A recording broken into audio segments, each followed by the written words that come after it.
dire du Cambodge? Tout d'abord, c'est un très beau pays, avec de très beaux paysages, des parcs nationaux, des plages, des villages flottants, des campagnes. D'ailleurs, j'ai beaucoup aimé prendre mon vélo ou bien mon scooter et partir un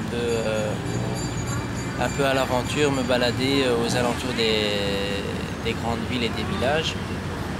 Donc ça, j'ai beaucoup aimé ce côté-là.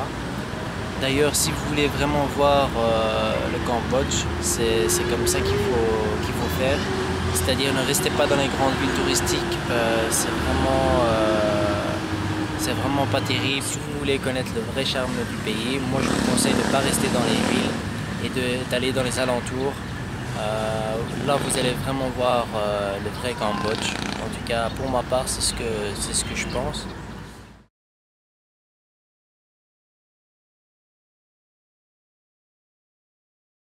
Alors les gens en général, en dehors des zones touristiques, donc en dehors des grosses villes touristiques, les gens sont très accueillants, très souriants, ils aiment discuter malgré qu'ils parlent très peu anglais. Mais en tout cas ils sont très accueillants, donc ça c'est le bon côté. Il faut savoir que c'est un pays très pauvre où malheureusement vous allez avoir beaucoup d'orphelins.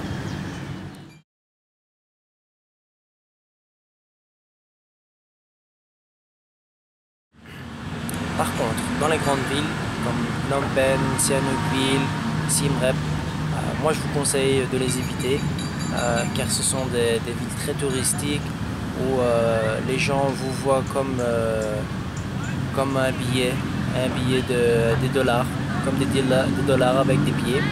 Donc ça malheureusement ça c'est le mauvais côté parce que c'est un harcèlement constant, que ce soit les tuk-tuk, les taxis-motos ou les mendiants. Donc vous êtes tout le temps harcelé, surtout par les taxis et les tuk-tuk.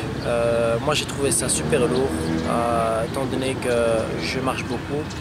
Et tous les 2 mètres, il y a un taxi qui vous appelle pour voir s'il peut vous déposer quelque part. Moi pour ma part c'était le pire ici au Cambodge. J'ai l'impression qu'ils ne comprenaient pas pourquoi vous vouliez marcher. D'ailleurs, si vous voulez que les tuk-tuk et les taxis-motos vous laissent tranquille, vous pouvez soit louer une moto, soit louer un vélo. Et là, vous pouvez vous balader. Ou encore, vous pouvez vous acheter un t-shirt avec écrit dessus No tuk-tuk today and tomorrow. Donc pas de tuk-tuk aujourd'hui ni demain. Encore faut-il qu'ils sachent lire l'anglais étant donné que leur écriture est très différente. Ouais, donc voilà, mis à part ça, je vois pas d'autre solution. Je n'ai pas aimé également les zones touristiques comme Sihanoukville où vous voyez que des touristes, surtout des Russes, qui dépensent je sais pas combien de dollars pour de l'alcool et autres, face à une pauvreté malheureusement qui est juste devant eux. Donc ça c'est une partie de Sihanoukville que j'ai vraiment, je vais dire presque détesté.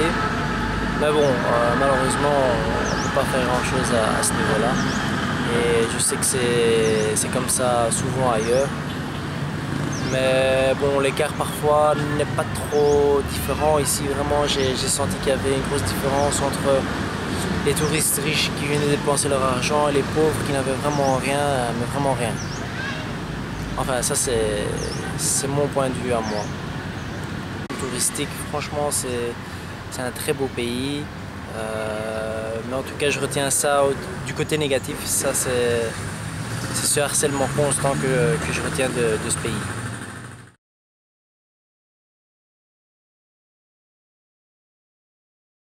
Donc au niveau budget, il faut savoir que c'est un pays pauvre, donc c'est un pays bon marché pour nous. Encore faut-il savoir où vous logez et ce que vous mangez.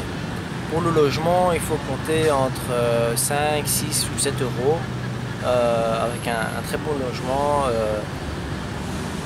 Par contre pour la nourriture, tout dépend de ce que vous mangez. Donc si vous voulez manger à l'européenne, c'est-à-dire une pizza, des croissants, là ça va vous coûter vraiment cher étant donné que c'est des produits qui sont importés et ça leur coûte vraiment et en fin de compte ça vous coûte à vous. Sinon si vous vivez à la cambodgienne, Avec le logement et la nourriture, il faut compter 10 € par jour, pas plus.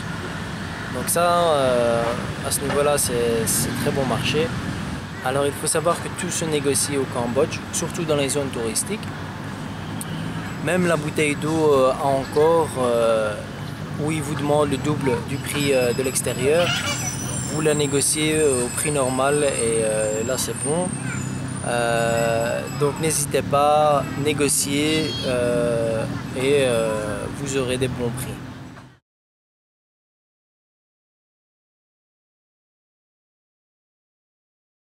Alors pour le déplacement au Cambodge, c'est très facile. Vous avez toujours des cars ou des minivans qui se déplacent de ville en ville. Donc à ce niveau-là, il n'y a pas de souci. Vous devez réserver juste la veille de votre départ et c'est tout.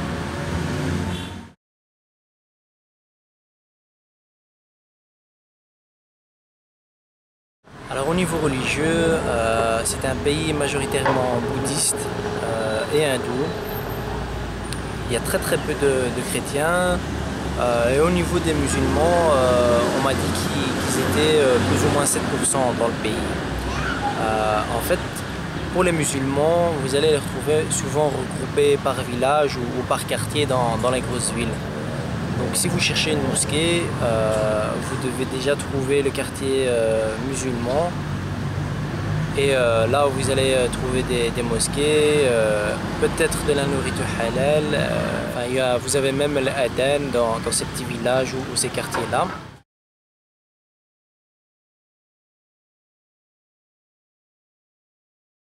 Alors pour la nourriture, j'avoue que parfois ça a été un peu compliqué, étant donné que même s'il y a beaucoup de musulmans, notamment à Kampot, où ils sont, je ne veux pas dire majoritaires, mais ils sont très nombreux, ils n'ouvrent pas tout le temps de restaurants. Donc ça a été un peu difficile, je dois le dire. Enfin, en attendant de trouver mieux, je vous conseille de vous rabattre sur les fruits ou bien sur les nouilles végétariennes ou encore sur le poisson. Mais faites très attention parce que souvent ils mélangent le poisson et la viande. Donc ça, je vous conseille de faire attention. Mais sinon, voilà, on n'est pas mort de faim.